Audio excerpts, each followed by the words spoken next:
Yeah, the good news is he's back with us tonight with his first film about a serial killer being premiered in Manchester this week. Not only does he act in Out of Focus, but he produces and directs, and he wrote the script. Sean Gonet is here to tell us all about it, but before we hear about it, let's look at the trailer.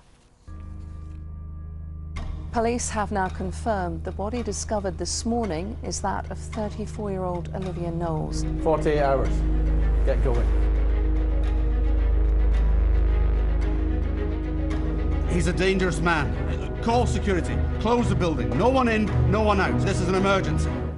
Wow, you did it! That's good. I love a good follow-up story. Sean, how did all this happen and why?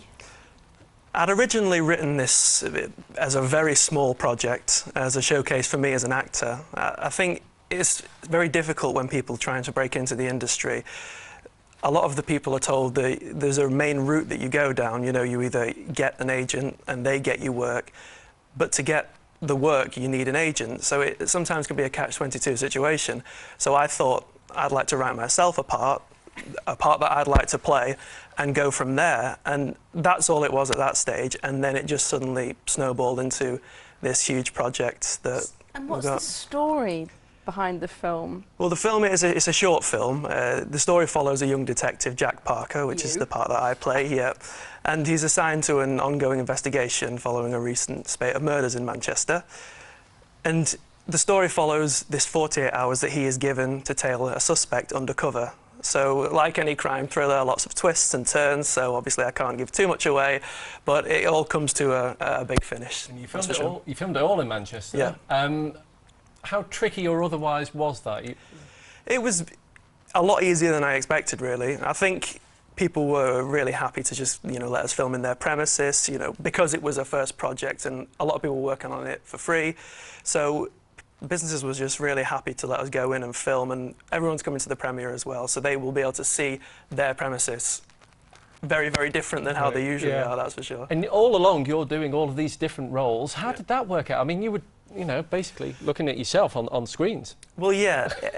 The thing was, my best friend Kyle Ruffney, he came on board and co-produced it with me. So the two of us worked very closely, and our director of photography, Colin Thompson, and Connor Hamilton, our editor, we all worked as a team, really. So we'd set scenes, and then we'd go and shoot them, and then I'd listen to them on playback and watch them. So at the start it was difficult to get your head around watching yourself, and if you don't do something right, you're telling yourself you don't do something right. But, you know, it became straightforward after a while. It just ran itself after a while, it really did.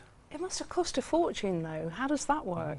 Well, it didn't actually. I mean, and this just goes to show that you don't actually have to have a lot of money to do this kind of thing. And if people are wanting to do it, I think this will hopefully show that you can do it for little. It was a lot of getting people to believe in you, getting people to believe in the film, and also the fact that there is a bigger picture and there'll be more to come in the future. And you're very persuasive. And I'm so pleased yeah, that your dream has come true, that you told us about all those years ago when you were still at school, Sean. Absolutely, yeah. Sean Gonet, thank you for joining us. Thank you very much, thank you.